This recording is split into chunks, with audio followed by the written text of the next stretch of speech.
دم باش تماشاوان هجا از صباح رشید از خلک ایرو هفوینا هرکجوار پیشکش کم مجرم یا ایرو لسر چالاکین انجمن اسمانیا کرد لسوریه دروجا جهانی یا مافهم رواندا هروها روشا داوی یا سوریه میوان الاستودیو ما مستعد عبدالرحمن شیخی اندام دسته راوشکاریه پارتیا دموکرات کردستان سوریا ما مستعد بخیرات الاستودیو هرکی سر جوا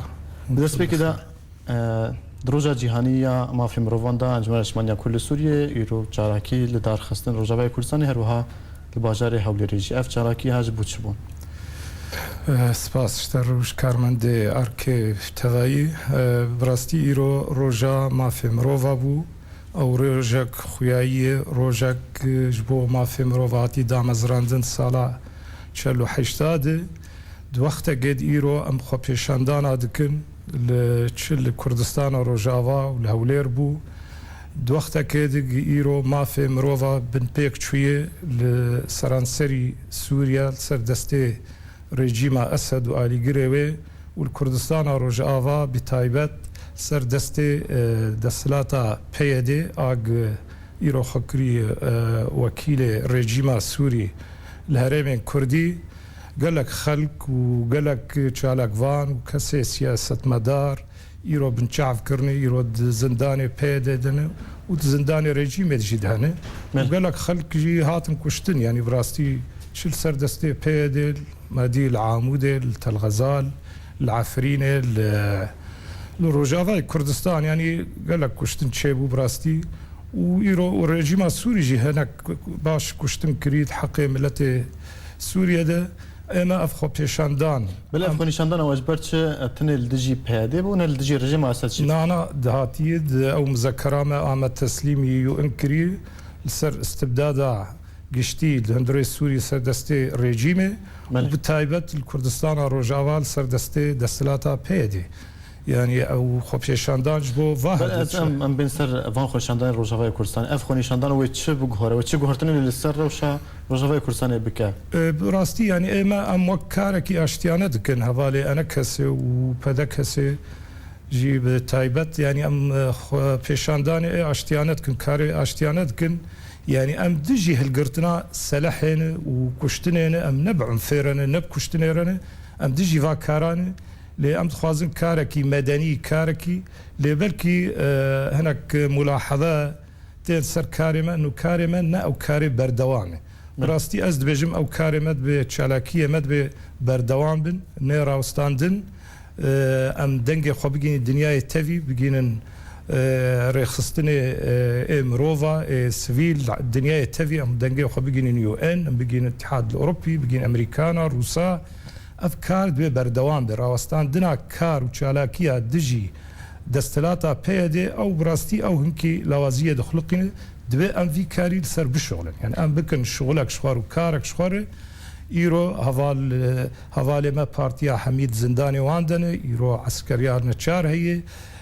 تهجير هي براستي كارني نباش كردستان روجاوات تكرن او كاريهان دجي كرديتي ودجي نتوا كردي بتايبت ايرو كردستان روجاوا عرب الجهه خن دستلاتا بعث الجهه خوي كاري او بارتيه نزيكي بيد يشو كاري خد كن وقت باب ازادي دكن بس كاس برتش بهذه تني دجمنتيا انا كاسيدك وقلت لا خفتني اخوات دخيا كرن يعني براستي دجيتيا بيدج انا كسر ندجيتيا حزبيتي نجبرغو او بارتي نا بيد خد بينه دجي او بروجيا اج انا كسر بردت خبته او بروجيا نتويج برغو او دبجن ام ايرو نب بما في نتويريج ملتي كرد وجر ملتيره د رجلاتا نافراست او نتشكي راستي ايرو ام ملت كرد محروم بون بدهي سالا جما في خوا وقت فرصتك زيرين هاتيج ملت كرد ايرو ما في خوا بيك بينه بجي بينه ل بيد براستي بو بشك جبكك او طبعا بشك جبكك او دجي في كاري نتوي كرديك يعني ايرو دجيتها بيدي لكردستان وروجافار بس بوي كسي فكر ورامانه نتوي سري خد هالذكر دجويه بەێ مامۆستا رەخنە لەوەتی کردنەوە ئەنجومەنە نیشتیمانیا کورد لە سووریە بێژن تەفگەرا کوردی لە کوردستانە سووریە دەمێ ڕژێمێدا تنێ داخوازی و ji rejimê ku regeznameyan jî cinsiyê bide Kurdan û zimanê Kurdî bêxe zimanek fermî û niha jî hûn wekû Encumena Niştimaniya Kurd li Sûriyê daxwazên we tinê PYD we kiriye ku hûn tinê daxwaza serbestberdana girtiya bike û rakirina van yasayên li dijî Kurdan. ناڕاست یعنی ئەم عهدێ نیزامجی عهدێ رێژیمێدە ئەف خۆ پێشاندان ئەز یەک جوا خەلکێ شامێ ژیانە خوا دکرد خۆ پێشاندان لە شام داهاتکردن پێشیا قەسر عەدلی ڕاست وزەرا پێشیا ئەمن الدەولێ داهاتکردن وێ چاغێژی دیسمە داوا مافێ سیاسی دکرد مافێ مەدگۆ دبێ کورد علی شریکێ وی وڵاتی بن سیاستێ پەرلەمان هەرجی پارێزگەها دبێ کورد هەبن و یەک ژێژی مەدگۆ مەسەلا جنسیە و مەسەلا حیزام العربی ئەم سەروا کارەتەوی شغلین لێ ئەو تعاملە ئیرۆ پێیە دێ هەواڵێ مەردکە بوو کەسێ چالاکوان دکرد کوردستانە ڕۆژاوا دێ ئەو تعاملە ڤیرەنگی نەدهاتکردن یعنی ڕاستە گرتن دهاتکردن چەند سعات و ئەو بەرددان خەلک یا دهاتن ئەو ئەتیسام ئەو خۆپێشاندان خەراتکردن لێ ئەو گرتنێ ڤیرەنگی هان ئیرۆ هەنێک هەواڵ هەنێ 115 ڕۆژێوان زندانی پێ دێدنێ وەک کوردا دەگرێت تشکی شەرمە تشکی عیبێ دووەختەکێت ئیرۆ خەلک دخوازن مافێ خۆ پێک بینە ئیرۆ ینی تو دبینە هەرێما ئەف هەرێمەها بچ ڕەنگی کەلاندنەک تێدەی و شەر و پەفچوون تێدەی کورد دبێ خۆبسەر هەفتوودانەش بۆ مافێ خۆ بجی بینە لێ پێ دێ هاتیە نزیکی 4 مەهان دەرباست بەسەر وەکوتە بە ئاخفتنی خۆداگوت نزیکی 4 مەهانە لەسەر گرتنا هەژمارێک سەرکرد و ئەندام و ئالیگرێن ئەنجومەنە نیشتیمانیا کورد لە سووریە ژالیە پەیادێ دەرباست دەبن ئەف گرتی هەندێک گرتی هاتنە بەردان حتەنەها ji ber çi ev kesê hetan hat zindanê pêdîne û çi hûn çi ser wazanin çarenivîsa wê çi bi gelo hatine dalgehkirin yan jî tiştek wasa heye yani ew pêya dibxwe li ser hevdû temamî giştî ew nasıl tak şerî heta karib xelkê dazgeh bike ew bike ew jî siyasetekê pêk tînişware hinek heval berdidi hinek heval digire hinek heval cem xwe dihêle dirêj dike yani hefsê wan dirêj dike yani pêya dê birastî dixwazin namakê bigîne tevgera Kurdî inu ez hesab ji kesî nakim ez desthilatin hûn dibêjin diktatorî qemî çiye îro ev me hukm kirî ev erdêhan me şehîd danî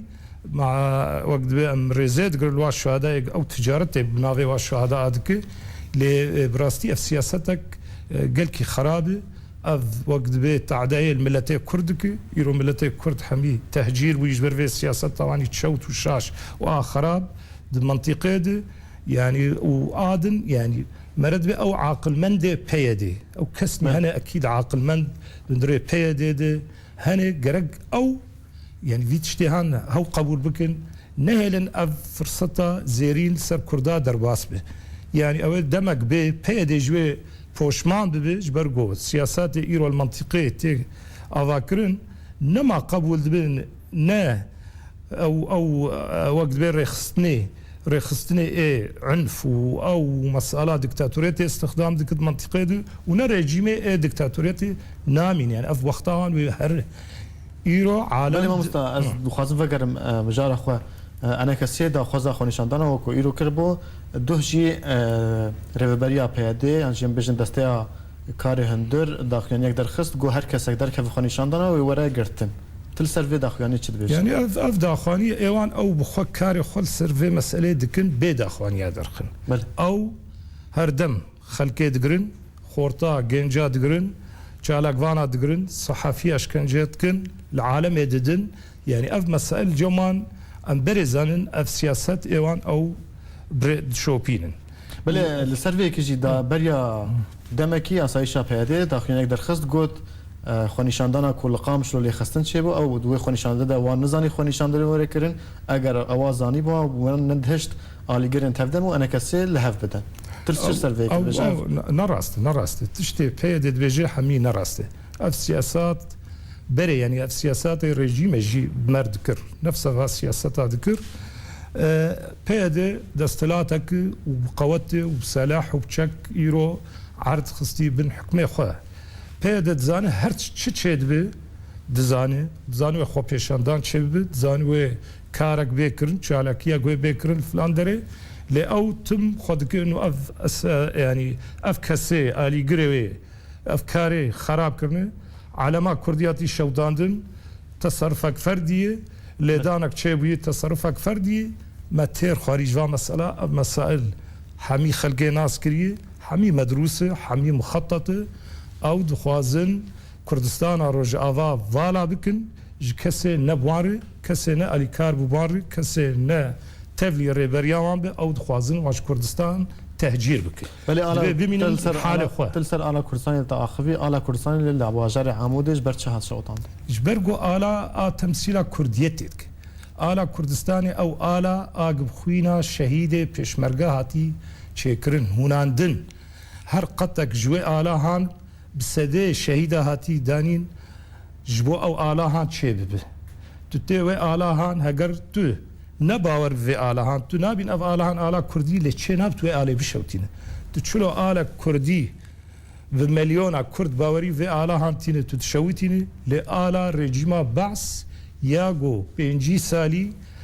ما في ملت كرد بن بيغبري ظلم وزورداي كردات بن و آلهان ديتيه بالسده هزارا ملت كرد ملت سوري هاتي كشتن بن سياوي آلا رجيمه توی آله هلددل قامش لو هر دری لت آلا کردی آلا ملتیتی اگر اویه پیاده ایرو باوریا خوبه آلینینه لی اکید باوی باپیری باوریا خوبه آلتینه دیاوی اکید باوریا خوبه آلتینه او آلا کردیه. ولی ما مثلا ناکوکین نامورا انا کسی و تردمی ده حتا کنگه چاره سری چیه؟ والا چاره سری درای مده بری هرچتی پیاده اگر پیاده الخوف نگره ونبين هاجر او كت شوبا يعني وقت بيرو خطك خراب وتشوت دشوبينه وقت شلو الكردستان باكر بكك نتيجة سلوكيات خو تصرفات خو مدي الكردستان باكر تشاو قند هات الخراكرن بشتيوي شر خو نقلي باجارا كرن باجار جي هات الخراكرن ايروبيا عين بس سياسه دمشينه او تعدي كرد قالك الزور زحمتيه هين لبيش وبيبينن لپید او یکم درجه دویل خوفگر و سیاست خوفگر دویل حمیزه ملت خو و نتوا خو کردی وگر و دبی ناوی کردیت بین سر هر دزگاه خو سر ناوی پارتی خو و چه انا حاضر بن و چه ما پشدار بن جدان مستندنر و ما زانب انه اف پارتی کردیه بله مثلا انها پیاده و پکک جهف جدانه نجی پارتی بینم پیاده بشکش پکک پیاده بشکش پکک ایرو دلیل على ذلك ایرو گلک کسی بونه بر پرس ناف دزگه پیاده ده او خلق باکورن او حکم دکن و افجی تشکی نباشه نروای نطبیعی ایرو کرد روج آوا کرد کردستان سوری گلک شهید دانین الباکور و ایرو بنره او کسی بونه فرمانده و کسی بونه بر پرس جبو چوه کرده باکور بجبو چوه کرده روجهلات مچماینه کرده کردستان سوری بن اوجی مشکلات پروبلما که دندره پیاده ده ولی مثلا موانستان مجارک دی بریا چند روزان چند برپرسین رژیم بعث اموزی پارتیا بعث سردان قامش لو حساکی کربون هروها کنگره خل ورد دارخست بون اندام وان جدیری که حتی رمیلانی حتی باجان دنیا روزهای کردستان اندام پارتیا بعث چوبون قامش لو به تو آستانگی جواره چکرن اویه کنچواد بینن و هنچ سر بیشن ما مستوى همانجاهية كيد ما بنا بيدد ورجيم بعث يعني وتشلو بربرسي بعث وعضوية قيادة قطري الشام ورا حتى قامشلو وتشتك بيرشي نبي وكاس استنجيا جيرنك هذا دليل تنسيق ما بنا واند هي او بفدور بتنسيق الشغل تو آلا كردي تشوتيني تو ناهل جواتك خوشكي تشي بجواتك كردي بي كرن دزگه که دل اوفیسک کردی لیتو دهله بعث و آلیگره بعث و جوات خوی برفره و لقامشلو آگ ام ایرو دبینن پایتخت کردستان روجاوایی قامشلو و توش خلکر جید بیجه از دستلاتم و کردستان روجاوا از حاکمم و از دستلاتم چلوی باوریا خلکه بی تو دستلات وعضوی قیاده قطری و محافظ و ایدن تجوات خود در اقام شلود که پایتخت کردستان روجاوا تو نراست بیشمنه ولی هاتنا وان برپرسین رژیمش بو قامشلو تی چوات هی افته وعطای که انه ام حاکمن ام الهر دره حاضرن قالي ملتي كرد قالي بارتيا كرد ونفكرن ما دفج بارزقها وبرداي ام هين حاكمن وام سلطان وام تشو اختها بخواز شده ما بخواز ام تين و مناطقي وي كردي بله اف نامانه بله حتى اف خياد كجي انه ام اعتراف بسلطه بيدي هناك اگر بيد ام حاكمن جمرد بيجي انه اوجينا راسته حتى اوجينا راسته لسر وی کیجی بریا چند روزان بشار اسد سروک رژیم اسد اخافتن که هفدیتنک روزنامه‌ای لگل روزنامه الوطن یا سوری گوتبو ریوبریا کو یا کردان لکو باکور سوری هاتیه چی کردن ریوبریا دم کیه چه سر وی کد بیش يعني اف شو از دبیجم پیاده گاوادن تا پرسکر انو چه تی خواستینی اف پیاده گرگ وارش سالا وان اما بخوینه بله يعني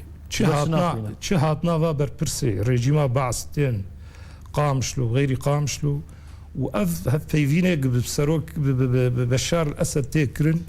جرج أو لخوفجرن تيواتي إنه رجيم أسد وآلي جريود اشتر دبيجن أم اعتراف بوا ملة كرد ناكن أم ما في وناكن أم ودبينن هم جي قال سورينا هون وكو أنجمنش من يكرد السوري بوجه ماهنجي وهفريزيد ناظرة هيادي ورجيم ده هي أجبر حتى نها رجيم اعتراف بريا بيادنا إجبرجو بيادة يعني دوزا ما في ملة كرد جي نكري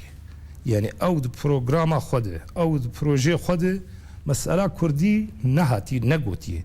لأو در تنسيق بعرب أردكب أو عربي كسي أليجري رجيمينه عربي ناف بيدي يرد أسايشا ويدي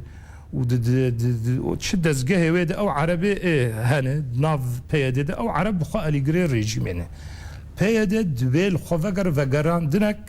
زور يعني وقت وجران دنك بلز أجر كرديات بفكرة أجر بفكرة أو خدمتها ملتي كردك يعني إيرو دولتنا مكار بباريزن مناطقني وك أو دبين والله دروجلاتا نافين ده أمي أمة ديمقراطية أو دولتنا ما زلنا ما في كاري عندك كاري كاري عندك منطقة وك رجلاتا نافين والله حقي ملتها تبي بباريزن نكاري أو إيرو دولة الدنيا يتفكرن كرد الحالة خبن علوي الحالة خبن سنة الحالة خبن شيعة الحالة خبن يعني إيرو أف بروجة موجودة القل وقت بي أو دولة مزند الدنيا دي بل هم هن الشر چکدارن پیاده لحلب لکلکا رژیم اسد کو چند کانال روسی تلویزیون روسی او یک بلاف کربو هن وی کی چواد بین راست ما ديت يعني ما دي آلا وان و آلا رژیم هاتو بو الدان حلب فيديو كابوز في مسألة هاند ام دبيجن يعني جبرجو مجبر جيبوتي ما ودي اف تنسيق هي ومن جهيد نابنا هي وترتيبك نابنا هي يعني يرو بيدجي